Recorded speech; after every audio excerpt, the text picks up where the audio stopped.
우리나라 형법 제9조에 의하면 14세가 되지 아니한 자의 행위는 벌하지 아니한다라고 명시가 되어 있습니다. 일명 촉법 소년법이라는 것입니다.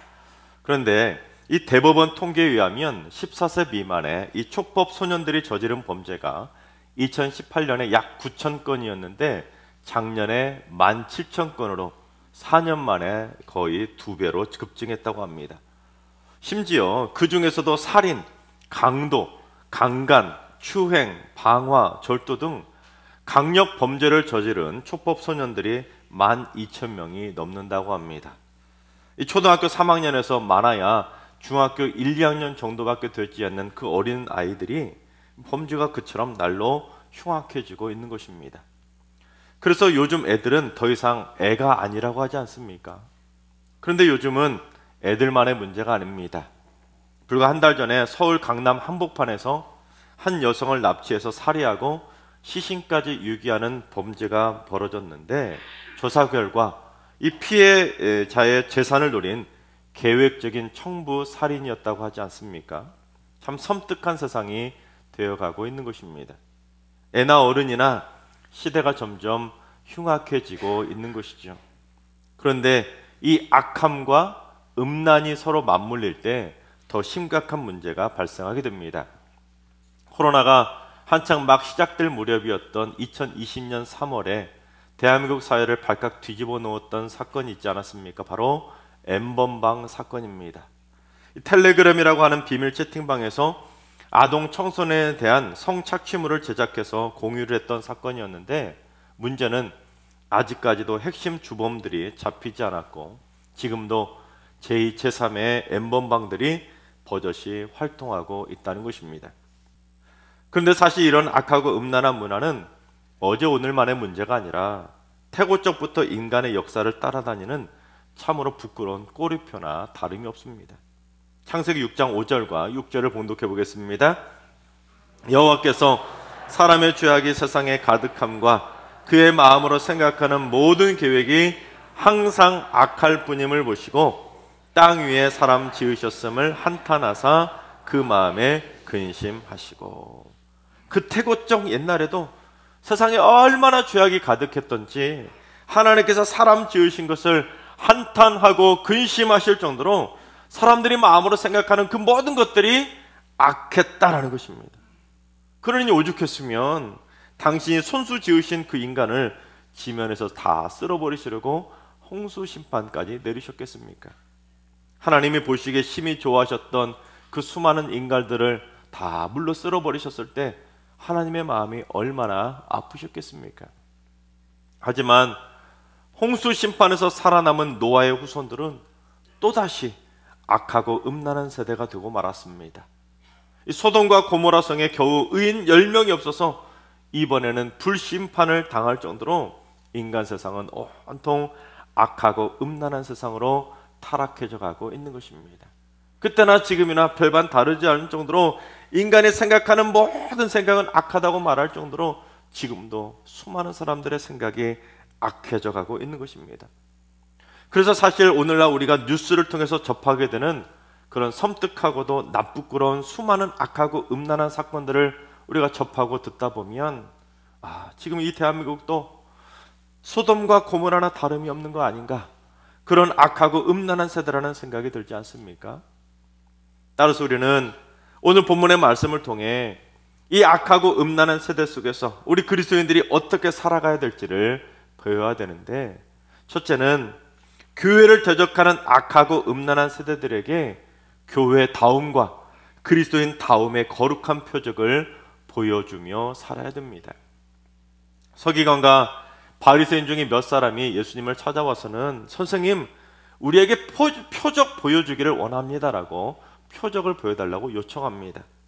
하지만 그들의 요청은 순수한 동기에서 나온 정당한 요청은 아니었습니다. 왜냐하면 오늘 본문 바로 앞에 어떤 내용이 나오냐면 예수님께서 귀신이 들려서 눈이 멀고 말도 못하는 한 병자를 고쳐주셨는데 그걸 보고 이 바리새인들이 뭐라고 했냐면 예수가 귀신의 왕 바알세붑의 힘을 입어서 귀신을 쫓아냈다고 조롱한 것입니다. 즉 예수님을 귀신의 졸개로 취급을 한 것이죠. 그래서 내가 만약 귀신의 졸개가 아니라면 어디 한번 아니라는 표적을 한번 보여보더라고 그렇게 조롱을 한 것입니다. 참으로 사악한 자들 아닙니까? 그러자 예수님께서 그들의 악한 의도를 아시고 뭐라고 하셨는지 우리 39절을 봉독해 보겠습니다. 예수께서 대답하여 이르시되 악하고 음란한 세대가 표적을 구하나 선지자 요나의 표적밖에는 보일 표적이 없느니라. 그렇습니다. 이 서기관과 바리새인들처럼 악하고 음란한 세대들은 예수님마저 아예 대놓고 대적하면서 표적을 요구하는 것입니다. 여러분 심지어 서기관과 바리새인들이 누구입니까? 그들은 하나님을 모르는 자들이 아니라 누구보다도 하나님을 잘 안다고 하나님의 말씀을 제대로 잘 지킨다고 자부하던 자들이 바로 서기관과 바리새인들입니다. 그런데 그들이 아예 예수님을 대놓고 대적하면서 어디 한번 표적 한번 보여달라고 조롱하듯이 비웃은 것입니다. 그래서 예수님은 그런 자들을 향해 비유 하나를 말씀하셨는데 우리 42절을 봉독해 보겠습니다. 심판 때에 남방 여왕이 일어나 이 세대 사람을 정죄하리니 이는 그가 솔로몬의 지혜로운 말을 들으려고 땅 끝에서 왔음이거니와 솔로몬보다 더 큰 이가 여기 있느니라. 이 남방 여왕은 스바의 여왕인데 이 솔로몬의 지혜로운 말을 듣겠다고 그만 땅 끝에서부터 굳이 이곳까지 찾아왔었는데 어떻게 이 악하고 음란한 세대들은 솔로몬보다 더 크신 예수님의 말씀도 믿지 못하고 어디 표적 하나 보여달라고 조롱하며 퇴적하냐고. 남방 여왕이 심판 때가 되면 일어나서 이 악하고 음란한 세대들을 정죄할 거라는 것입니다. 여러분 그처럼 오늘날도 악하고 음란한 세대들은 예수님의 말씀을 믿지 않고 교회를 악하게 대적하고 온갖 더러운 말로 교회를 욕하고 비방하면서 예수님이 살아있다면 어디 한번 살아있는 증거나 표적을 보여보라고 그렇게 초롱하고 있습니다. 심지어 교회 안에서조차도 서기관과 바리새인들처럼 서로를 향해서 비난하고 조롱하는 그리스도인들도 있습니다. 게다가 요즘 안티크리스천들은 아예 대놓고 우리를 개독교라고 악랄하게 비방하며 조롱하지 않습니까? 심지어 요즘은 유튜브 설교 영상들을 보시면 그 밑에 댓글들을 보면 수많은 비방의 댓글들이 달리지 않습니까? 때로는 읽기도 거북할 정도로 온갖 조롱과 욕설로 도비하는 악성 댓글들도 참 많이 있습니다. 이 말은 그들이 하나님의 말씀을 듣고도 믿지 않고 비방하고 조롱하고 있는 것입니다. 물론 그들 중에는 아예 듣지도 않고 설교 영상만 찾아다니면서 기독교 영상만 찾아다니면서 조직적으로 비방하는 자들도 많이 있습니다. 왜냐하면 요즘 교회가 교회답지 못하고 그리스도인이 그리스도인답지 못한 일들이 많이 벌어지다 보니까 즉 악하고 음란한 이 세상 사람들하고 그리스도인들하고 전혀 구별이 되지 않다 보니까 교회가 그리스도인들이 조롱과 비난의 대상이 되고 있는 것입니다. 따라서 우리는 이 악하고 음란한 세대들에게 교회다움과 그리스도인 다움을 보여줄 수 있는 거룩한 표적과 증거를 보여주며 살아가야 되는 것입니다. 이 악하고 음란한 세상 속에서 거룩한 삶으로 세상과의 영적 전쟁에서 승리하며 살아가야 되는 것입니다. 얼마 전에 저희 교회 새 교우가 등록을 하셨는데 어떻게 우리 승리교회에 등록을 하셨냐고 여쭤봤더니 그분이 뭐라고 하시냐면 자기가 같이 일하는 이 집사님, 우리 교회에 인도하신 그 집사님이 법 없이도 사는 모습을 보고 자기가 이 승리교회에 등록을 하게 되었다는 것입니다. 여러분 그것이 바로 우리가 보여줘야 될 거룩의 표적 아니겠습니까? 우리가 세상에서 살아가면서 세상 사람들과 똑같이 악하고 음란한 삶을 살아가는 것이 아니라 세상과는 다르다는 거룩의 표적을 보여주어야 그 모습을 보고 세상 사람들이 그리스도인들을 비방하고 조롱하는 것이 아니라 같이 예수 믿겠다고 이곳으로 발걸음하게 되는 것 아니겠습니까? 두 번째, 악하고 음란한 세대에게 회개의 표적을 보여줄 수 있는 빛과 소금의 전도지로 살아가야 됩니다. 40절을 봉독해 보겠습니다. 요나가 밤낮 사흘 동안 큰 물고기 뱃속에 있었던 것 같이 인자도 밤낮 사흘 동안 땅속에 있으리라. 하나님께서 악하고 음란한 니느웨 성을 심판하시려고 했는데, 심판하시려다가 그들을 회개시키려고 선지자 요나를 부르셨지만 요나가 이를 거부하고 배를 타고 다시스로 도망을 치게 됩니다. 하지만 요나는 하나님이 보내신 풍랑 때문에 물고기에게 잡아먹혀서 캄캄한 물속의 뱃속에서 그렇게 지내다가 3일 만에 요나가 살아나게 됩니다. 그런데 예수님도 그처럼 죽어서 밤낮 3일 동안 땅속에 있을 것이라고, 즉 예수님의 십자가 죽음과 부활에 대한 표적을 예고하신 것입니다. 하지만 이것은 예수님이 스스로 자신에 대해서 표적을 예고하신 것일 뿐, 예수님께서는 우리가 보여주어야 될 표적을 말씀해 주셨습니다. 그게 무엇이었는지 우리 41절을 봉독해 보겠습니다. 심판 때에 니느웨 사람들이 일어나 이 세대 사람을 정죄하리니 이는 그들이 요나의 전도를 듣고 회개하였음이거니와 요나보다 더 큰 이가 여기 있으며. 물고기 뱃속에서 나온 요나는 니느웨 성을 찾아가서 40일이 지나면 이 니느웨가 무너질 것이라고 하나님의 경고의 말씀을 전하며 전도를 하게 됩니다. 그러자 그 악하고 음란했던 니느웨 사람들이 단 하루 만에 하나님을 믿고 금식까지 하면서 회개를 한 것입니다. 즉 심판을 받을 뻔했던 이 악하고 음란한 니느웨 사람들이 회개를 통해 구원을 받고 완전히 새 사람으로 변화를 된 것입니다. 그래서 주님은 저 악하고 음란했던 니느웨 사람들도 하나님의 말씀을 듣고 단 하루 만에 회개하고 변화가 되었는데, 어찌 된 게 너희들은 어떻게 요나보다 더 큰 내가 몇 날 며칠을 말하는데도 믿지 않고 회개하지 않냐고 그들을 꾸짖은 것입니다. 그러니 이 니느웨 사람들도 일어나서 너희들을 꾸짖지 않겠냐는 것입니다. 그처럼 예수님이 말씀하신 이 요나의 표적은 이 악하고 음란한 세대들에게 보여줄 수 있는 회개의 표적인 것입니다. 아무리 악하고 음란한 세대라 할지라도 진심으로 회개하면 하나님께서 용서해 주시고 새 사람으로 변화된다는 것을 보여주는 회개의 표적인 것입니다. 하나님이 이걸 분명히 약속해 주셨는데, 우리 이사야 1장 18절 말씀을 봉독해 보겠습니다. 여호와께서 말씀하시되 오라 우리가 서로 변론하자. 너희의 죄가 주홍 같을지라도 눈과 같이 희어질 것이요 진홍같이 붉을지라도 양털같이 희게 되리라. 그렇습니다. 아무리 주홍같이 악하고 진홍같이 붉은 음란한 죄라 할지라도 하나님 앞에서 진심으로 회개하면 눈과 같이 희어지게 될 줄로 믿습니다. 바로 우리가 이러한 진정한 회개의 표적을 보여줄 수 있는 빛과 소금의 전도지로 살아가야 되는 것이죠. 단 말로만 회개하고 스스로 용서받았다고 셀프 회개하는 것이 아니라 진짜로 하나님께도 회개를 구하고 인간에게도 용서를 구하며 이 악하고 음란한 죄악들을 다 끊어내면 어떻게 새 사람으로 변화가 되는지, 바로 우리가 살아있는 회개의 전도지로 살아가야 되는 것입니다. 그런데 이 예나 지금이나 악하고 음란한 세대를 만드는 주범 가운데 하나는 바로 술입니다. 이 술 때문에 벌어지는 악하고 음란한 범죄들이 여러분 주위에 얼마나 많이 벌어집니까?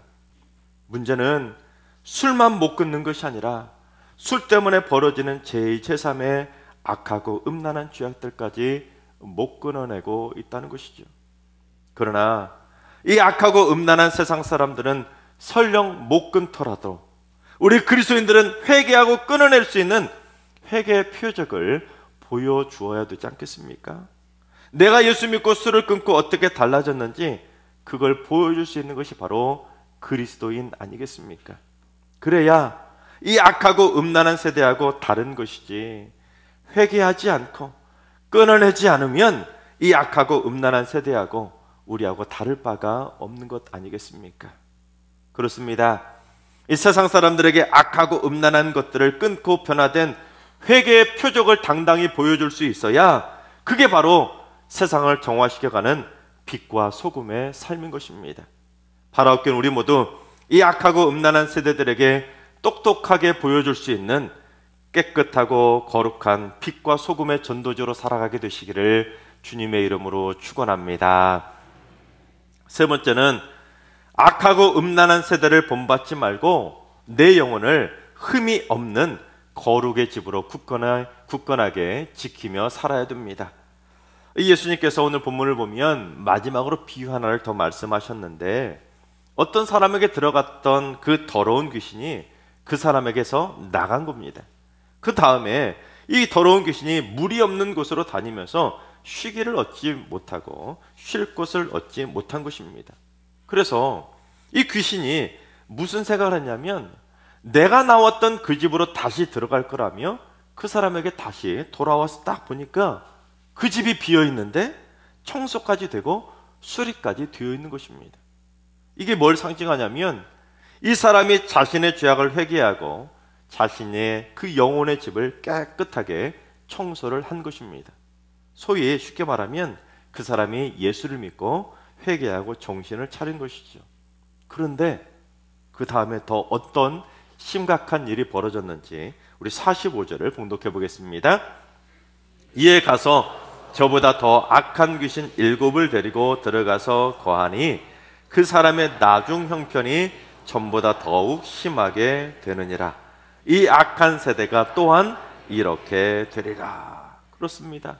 이 회개를 통해 죄악으로 더럽혀진 자신을 비우고 청소하고 깨끗하게 내 마음을 비우는 거, 여러분 정말로 중요합니다. 그리스도인이라면 반드시 그리야죠. 그러나 회개를 통해 죄악을 비우기만 하고 내 안에 예수로 다시 채워넣지 않는다면 결국 사탄 마귀는 그 빈집에 다시 비집고 들어와서 이전보다 더 악한 삶으로 우리 영혼을 몰아가는 것입니다. 여러분, 집을 빈집 상태로 오래 내버려 두면 어떻게 됩니까? 거미줄이 쳐지는 흉가로 전락하게 됩니다. 또는 외딴 빈집은 비행청소년이나 범죄자들의 소굴이 되기도 합니다. 마찬가지로 우리가 회개를 통해 마음을 깨끗하게 청소했으면 그냥 청소한 대로 내버려 둘 것이 아니라 곧바로 예수로 채워야 됩니다. 그렇지 않으면 귀신이 들어가는 흉가로 전락할 수도 있다는 것이죠. 그런데도 예수님이 없는 빈집의 삶을 살아가는 성도들이 의외로 많이 있습니다. 예수는 믿는데, 교회는 다니는데, 회개는 한 것 같은데 그 마음에 정작 예수님이 없는 겁니다. 내 안에 예수로 충만해야 사탄 마귀가 들어올 틈을 찾지 못하는데, 내 안에 예수로 충만하지 못하니까 결국 내 마음의 집을 사탄 마귀에게 빼앗기고 마는 것입니다. 이 집주인이 다시 마귀로 바뀌게 되는 것이죠.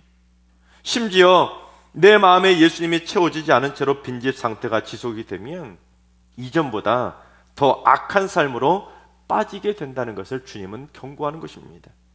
그래서 그리스도인들의 범죄 사건이 오늘날에 끊임없이 벌어지고 있는 이유가 바로 이것 때문입니다. 어설프게 셀프 회개만 하고 자기 만족에 빠져버리니까, 내가 교회 다닌다고, 내가 예수 믿는다고 어설프게 합리화를 시켜다 보니까 악하고 음란한 삶을 벗어나지 못하는 것입니다. 내가 회개했으면, 내가 예수 믿고 구원받았으면, 내가 교회 다니면서 정신을 차린다고 했으면 내 영혼의 집에 말씀을 채우고 기도를 채우고 예수를 채워서 충만하게 예수 안에서 살아가야 되는데, 자꾸 빈틈을 보이니까, 예수로 채우지 않으니까, 말씀과 기도로 채우지 않으니까 오히려 사탄이 버젓이 들어와서 이 마음을 주인 삼게 되는 것입니다. 여러분, 우리가 꼭 알아야 될 것이 있는데, 인간은 하나님의 영이 거하시는 집으로 창조가 되었다는 사실입니다. 그래서 인간은 스스로 절대 집의 주인이 될 수 없습니다. 자신의 집주인이 될 수가 없다는 거예요. 여러분, 집이 집주인이 되는 거 보셨습니까? 절대로 그럴 수 없습니다.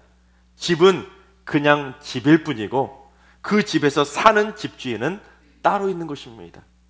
따라서 내 영혼의 집을 하나님이 주인이신 믿음의 집으로 잘 지켜내느냐, 아니면 빈집으로 내버려 두다가 어둠의 영에게 주인자를 내주는 불신자의 집으로 전락을 하느냐, 여러분 이거는 하늘과 땅 차이 아니겠습니까? 그래서 바울은 이 악하고 음란한 세대 속에서 우리가 어떻게 살아가야 될지를 분명히 가르쳐 주었는데, 로마서 12장 2절 말씀을 봉독해 보겠습니다.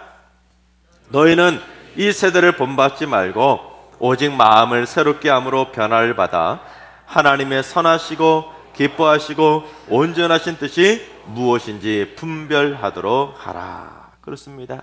우리 그리스도인들은 이 악하고 음란한 세대를 본받지 말고 오직 마음을 새롭게 함으로 변화를 받아야 됩니다.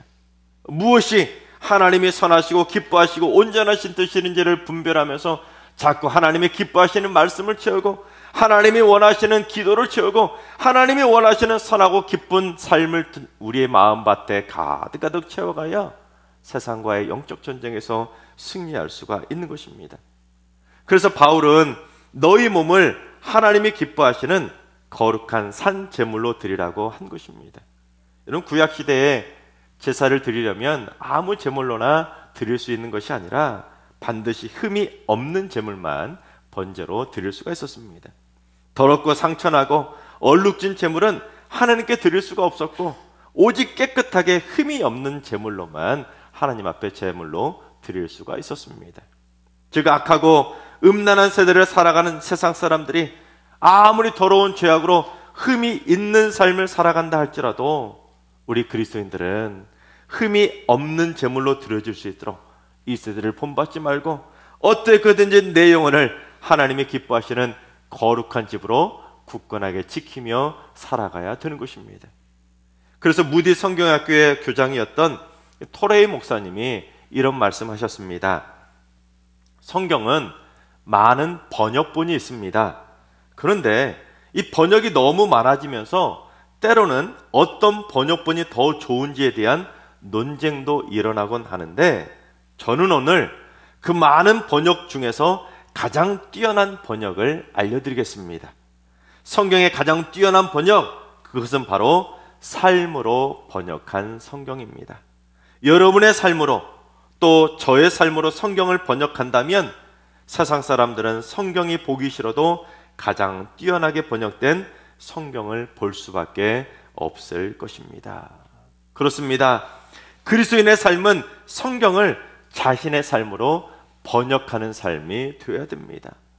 우리 자신이 바로 성경을 보여주는, 성경을 번역하는 삶을 살아가야 그것이 바로 세상을 이기는 거룩의 삶인 것입니다.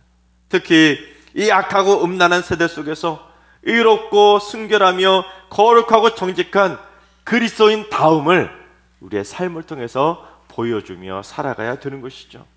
지금 우리 그리스도인들은 이 악하고 음란한 세상에 살고는 있지만 우리는 이 악하고 음란한 세상 사람들이 아니라 거룩한 하나님의 자녀라는 것을 늘 기억하며 살아가야 되는 것입니다.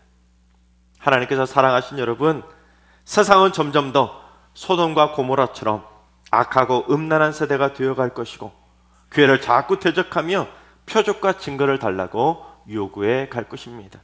그러나 우리 모두 이 악하고 음란한 세대 속에서 성경을 우리의 삶으로 번역해가는 거룩한 삶이 되어서 우리 모두 회개의 표적을 보여주는 살아있는 빛과 소금의 전도지로 살아갈 수 있길 바랍니다. 그래서 이 악하고 음란한 세대를 절대로 본받지 말고 하나님이 기뻐하시는 선한 뜻대로 살아가면서 내 영혼의 집을 흠이 없는 거룩의 집으로 일평생 굳건하게 지켜내시기를 주님의 이름으로 축원합니다.